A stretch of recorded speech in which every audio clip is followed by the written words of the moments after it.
আমরা বড় ব্যথিত, মায়েরা আপনাদের কাছে লজ্জিত।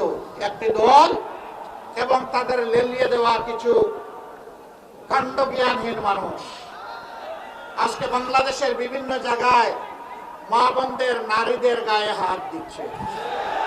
তারা হুমকি দিচ্ছে কাপড় খুলে দিবে। তারা বলছে নেকাব এবং হিজাব করে আসলে খুলে ফেলো। তারা বলছে এদেরকে টেকিয়ে দাও, যেখানে পাও ওদেরকে পিটাও। লজ্জা, লজ্জা! এরা কি মায়ের পেট থেকে দুনিয়ায় আসে নাই? যদি মায়ের পেট থেকে এসে থাকে তাইলে মায়ের জাতির গায়ে হাত দেয় কিভাবে? এই ধরনের বেপরোয়া বেহায়া কথা বলে কিভাবে? মায়েরা বর পাবেন না, বর আপনারা পান না আমি জানি। তারপরে আপনাদের সন্তান হিসেবে আমাদের দায়িত্ব আপনাদেরকে শক্তি সাহস যোগানো। আপনারা লড়ে যাবেন, চোখে চোখ রেখে কথা বলবেন। এটি আমার বাংলাদেশ। এই বাংলাদেশে আর কোনো জমিদার মেনে নেব না। এই বাংলাদেশ হবে ইনশাআল্লাহ জনগণের বাংলাদেশ। আমরা মাদেরকে কথা দিচ্ছি, আমাদের সব কিছুর বিনিময়ে ইনশাআল্লাহ আপনাদের আবাসস্থলে, রাস্তাঘাটে, চলাচলে, কর্মস্থলে সব জায়গায় আমরা ইনশাআল্লাহ আপনাদের শতভাগ নিরাপত্তা এবং মর্যাদা আমরা নিশ্চিত করব। এটি আমাদের এক নম্বর অগ্রাধিকার। এই দেশে আমার মায়েদের কোনো নিরাপত্তা নাই। এই দেশ আমার হতে পারে না। আমার ওই দেশ, যে দেশে আমার মায়ের নিরাপত্তা থাকবে, আমার বোনের নিরাপত্তা থাকবে, আমার মেয়ের নিরাপত্তা থাকবে, তার গৃহে, চলাচলে এবং কর্মস্থলে তার অধিকার সুপ্রতিষ্ঠিত হবে। আমরা এখানে জাত দেখবো না, ধর্ম দেখবো না।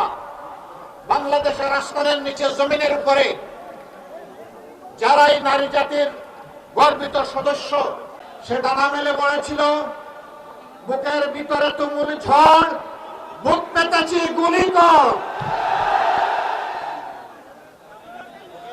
মহান রবের শুকরিয়া, গুলি পিটে নেয় নাই, পরপর তিনটা গুলি বুকে নিয়েছে। এটি বীরদের পরিচয়। এখান থেকেই জুলাইয়ের আন্দোলন জ্বলে উঠেছিল। আপনারা বড়ই সৌভাগ্যবান, এই সন্তান আপনাদের বুকের সন্তান।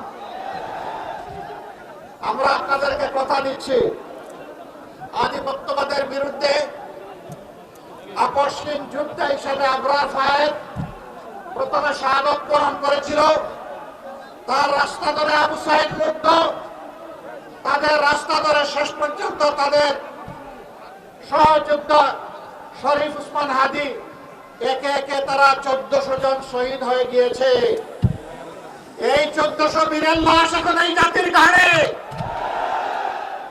এই 1400 জন বীরের রক্ত আমাদের নদীগুলোকে এখন লাল করে রেখেছে। আমরা কথা দিচ্ছি, আমরা এই বীরদের সাথে ইনশাআল্লাহ বেঈমানি করব না, আমরা বিশ্বাসঘাতকতা করব না ইনশাআল্লাহ। আমরা তাদের সম্মান, তাদের আকাঙ্ক্ষা বাস্তবায়নে ইনশাআল্লাহ আমরা লড়ে যাব। আমরা জানি আমাদের জন্য নদীর অনুকূল স্রোত নাই। আমরা নদীর পাল্টা স্রোতে সাঁতার কাটছি। আমরা দমে যাব না ইনশাআল্লাহ। আমরা মঞ্জিলে পৌঁছবো এই জাতিকে নিয়ে, মুক্তির মঞ্জিলে। আমি পরিষ্কার বলেছি অনেকগুলা জনসভায়, জামাতে ইসলামী এই যুগের সবচেয়ে বড় দল, কিন্তু আমরা কোন দলীয় সরকার কায়েম করতে চাই না। আমরা কোন পরিবার এবং গোষ্ঠীতন্ত্র কায়েম করতে চাই না। আমরা বাংলাদেশ জামাতে ইসলামীর বিজয় চাই না। আমরা চাই 18 কোটি মানুষের বিজয়। তিস্তা পার থেকে এই বিজয়ের আওয়াজ শুরু হয়েছে। সারা বাংলায় আলহামদুলিল্লাহ এখন মুক্তির পক্ষে গণজোয়ার শুরু হয়েছে।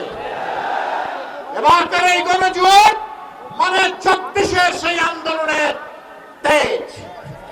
ওই আন্দোলনকে আমরা বুকে নিয়ে সামনে এগিয়ে যাবো ইনশাআল্লাহ।